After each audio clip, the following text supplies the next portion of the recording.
जय हिंद दोस्तों, वंदे मातरम। इस समय दीप सिद्धू को लेकर बातें काफ़ी ज़्यादा चल रही हैं। चर्चाओं का बाजार जो उनके साथ हुआ है उसको लेकर काफ़ी ज़्यादा अटकलों के साथ भरा पड़ा हुआ है। 26 जनवरी को जो हिंसा हुई थी लाल किले पर, उसमें दीप सिद्धू को भी मुख्य आरोपी बनाया गया था। उसके बाद वो कुछ समय के लिए फरार भी रहा था, फिर कुछ वीडियो सामने पेश करके सफाई भी दी थी। काफ़ी सारी चीज़ें थीं जो कि पिछले कुछ समय में दीप सिद्धू की ज़िंदगी में घटित हुई थी। लेकिन इन सभी चीज़ों के बीच में कुछ एक सवाल भी खड़े हो रहे हैं। जिस प्रकार से उनकी मृत्यु हुई है वो लोगों को हजम नहीं हो रही है, और फिर वही बात हो जाती है कि भाई जितने मुंह होते हैं उतनी बातें होती हैं। तो जरा देखते हैं क्या कुछ खबरें हैं जो कि मार्केट में चल रही हैं, और साथ ही साथ कुछ ट्वीट्स की तरफ भी देखेंगे जो कि दीप सिद्धू की मृत्यु के ऊपर सवाल उठा रहे हैं। मौत तो हर एक को आनी है, लेकिन कई मौतें ऐसी भी होती हैं जो न केवल लोगों को विचलित करती हैं बल्कि एक साथ कई सवाल भी खड़े करती हैं। लोग प्रतिक्रिया देते हैं और फिर अपना पक्ष रखते हैं। ऐसी ही मौत अभी बीते दिनों किसान आंदोलन में अपनी सक्रिय भूमिका निभाने वाले पंजाबी एक्टर दीप सिद्धू की भी है। लोकप्रिय पंजाबी एक्टर दीप सिद्धू की सड़क हादसे में मृत्यु हो गई। हादसे को लेकर जो जानकारी आई है उसके अनुसार दीप सिद्धू अपनी एनआरआई फ्रेंड रीना रॉय के साथ गाड़ी में सवार होकर दिल्ली से पंजाब लौट रहे थे। मामले पर जो जानकारी पुलिस को मिली है, हादसा कुंडली मानेसर पलवल हाईवे पर हुआ है। घटना के फौरन बाद ही दीप सिद्धू को अस्पताल ले जाया गया, जहां डॉक्टर्स ने उन्हें मृत घोषित कर दिया। वहीं उनकी एनआरआई फ्रेंड रीना रॉय की हालत स्थिर है। घटना के वक्त दीप स्कॉर्पियो में सवार थे और खुद ही गाड़ी ड्राइव कर रहे थे। दीप सिद्धू के शव को खरखौदा सीएचसी में रखवाया गया है। जैसे ही इस मृत्यु की खबर आई, दीप नहीं रहे, उनके फैंस के बीच उदासी की लहर छा गई और घटना को लेकर तमाम तरह की अटकलें सामने आ गई। वहीं घटना से पंजाब के मुख्यमंत्री चरणजीत सिंह चन्नी भी स्तब्ध हैं, और उन्होंने दीप सिद्धू को अभिनेता होने के साथ साथ सामाजिक कार्यकर्ता बताते हुए ट्वीट किया है। ट्विटर पर चन्नी ने अपना दुख प्रकट करते हुए लिखा है कि प्रसिद्ध अभिनेता और सामाजिक कार्यकर्ता दीप सिद्धू के दुर्भाग्यपूर्ण निधन के बारे में जानकर गहरा दुख हुआ। मेरी संवेदना और प्रार्थनाएं शोक संतप्त परिवार और उनके प्रशंसकों के साथ हैं। देखिए, सबसे पहले तो अगर किसी को नहीं पता है कि दीप सिद्धू कौन थे, तो वो जान लें कि उन्होंने एक मॉडल के रूप में अपना करियर शुरू किया था 2015 में। 2015 में अभिनेता धर्मेंद्र द्वारा प्रोड्यूस की गई रमता जोगी से उन्होंने अपना फिल्मी करियर शुरू किया। दीप सिद्धू अब तक 8 पंजाबी फिल्मों में नजर आ चुके थे।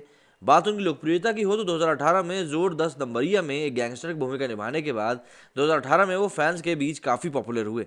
बाद में दीप इस फिल्म के सीक्वल में भी दिखाई दी, मगर फिल्म कोविड-19 की भेंट चढ़ गई और कोई बड़ा बॉक्स ऑफिस कलेक्शन नहीं कर पाई। यूँ तो दीप सिद्धू पंजाब में बड़ा नाम थे, लेकिन उन्हें पूरे देश ने तब जाना जब अंग्रेजी बोलते हुए उन्होंने वो वीडियो बनाया जो देश में चले किसान आंदोलन के समर्थन में था। वीडियो इंटरनेट पर जंगल की आग की तरह फैल गया और दीप को उस पर मिली जुली प्रतिक्रियाएं भी मिली। दीप सिद्धू के सिलसिले में ज़रूरी बात यह भी है कि उन पर 2021 में गणतंत्र दिवस ट्रैक्टर रैली के दौरान हुई हिंसा का मुख्य साजिशकर्ता माना गया था। दिल्ली पुलिस ने उन पर लाल किले में अराजकता फैलाने का भी आरोप लगाया था। उन्हें 9 फरवरी 2021 को गिरफ्तार किया गया था, लेकिन बाद में 70 दिनों तक पुलिस हिरासत में रहने के बाद 17 अप्रैल 2021 को जमानत पर रिहा कर दिया गया था। ध्यान रहे कि दिल्ली पुलिस ने मई 2021 में लाल किला हिंसा मामले में दीप सिद्धू के खिलाफ 3000 पन्नों की चार्जशीट भी दायर करी थी। 2019 में दीप सिद्धू ने लोकसभा चुनाव में अभिनेता से नेता बने सनी देओल के लिए प्रचार भी किया था। हालांकि बाद में सनी देओल ने दीप सिद्धू से दूरी बना ली थी। दीप सिद्धू को अक्सर खुलेआम मारे गए खालिस्तानी नेता जरनैल सिंह भिंडरवाल की शान में कसीदे पढ़ते हुए भी देखा गया था। वहीं इन पर दलित समुदाय की भावनाओं को आहत करने का भी आरोप लगा था। दीप ने दलित समुदाय को लेकर कुछ गंभीर बातें कही थी, जिनके लिए जालंधर पुलिस द्वारा अक्टूबर 2021 में उन पर SC/ST अधिनियम के तहत मामला दर्ज किया गया था। जैसा कि हम बता चुके हैं कि दीप की मृत्यु से हर कोई हैरान है। मौत को लेकर ट्विटर पर जो भी तमाम तरह की बातें चल रही हैं, लेकिन इन सबके बीच में सुप्रीम कोर्ट के वकील शशांक शेखर झा ने दीप की मृत्यु पर संदेह जताते हुए हैरान करने वाली बात कही है। शंकर ने ट्वीट करते हुए लिखा, शशांक ने, कि I didn't like the views of Deep Sidhu but I am concerned if his death is really an accident. Too many things pointing towards something else must be investigated. Twitter पर लोग ये भी मांग कर रहे हैं कि ये मौत कोई साधारण मृत्यु नहीं है, इसलिए इसकी सही जांच होनी चाहिए। प्रियदर्शनी मुखर्जी लिखती हैं कि exactly respecting the privacy of the flying family, a probe must be held in due hours. It also matters of national security.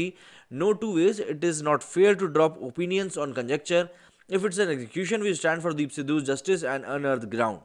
अब देखिए, यहाँ पर समझने वाली बात यह है कि जो डाउट्स हैं वो उठना शुरू हो गए।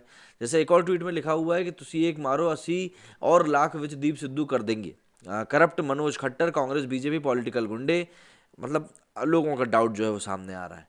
ट्विटर पर दीप सिद्धू की मृत्यु को पंजाब विधानसभा चुनाव और किसान आंदोलन से भी जोड़कर देखा जा रहा है।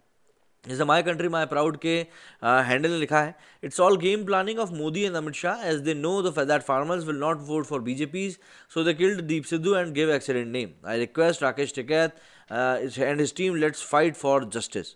इसके साथ ही एक और द किंगडम ऑफ ह्यूमैनिटी ने लिखा है, he was a fucking terrorist, मतलब यहाँ पे तो उन्होंने आतंकवादी घोषित कर दिया। और दीप सिद्धू की अचानक ही मृत्यु ने पूरे देश को हैरत में तो डाला ही है, और कहा जा रहा है कि दीप के समय मौत भारतीय राजनीति का एक गिनौना चेहरा भी है। मतलब देखिए आप, कमलदीप ने लिखा है कि Deep Sidhu is no more died in road accident. इसके ऊपर सादिया अहमद लिखती हैं the Indian politics is going shady and murkier, definitely not a good turn in taking RIP to Deep Sidhu but lot of prayer to his family, they lost, they don't deserve this, none of it is their fault. Deep Sidhu की मौत के बाद Twitter पर tweets की बाढ़ आ गई है। मौत हत्या है हादसा, ये तो आगे की जांच में ही पता चलेगा, लेकिन जिस तरह की ये मौत है, ये पंजाब के साथ साथ उत्तर प्रदेश विधानसभा चुनाव जो कि प्रभावित करना है इसका तय माना जा रहा है। बाकी जिस तरह के रिएक्शन दीप की मृत्यु के बाद ट्विटर पर आ रहे हैं, उससे ये भी जाहिर हो जाता है कि जैसे जैसे दिन बीतेंगे ये मौत एक बड़ा मुद्दा बनती जाएगी और विपक्ष सत्ता पक्ष को घेरते हुए अपनी राजनीतिक रोटियां इसके ऊपर सेकने लगेंगे।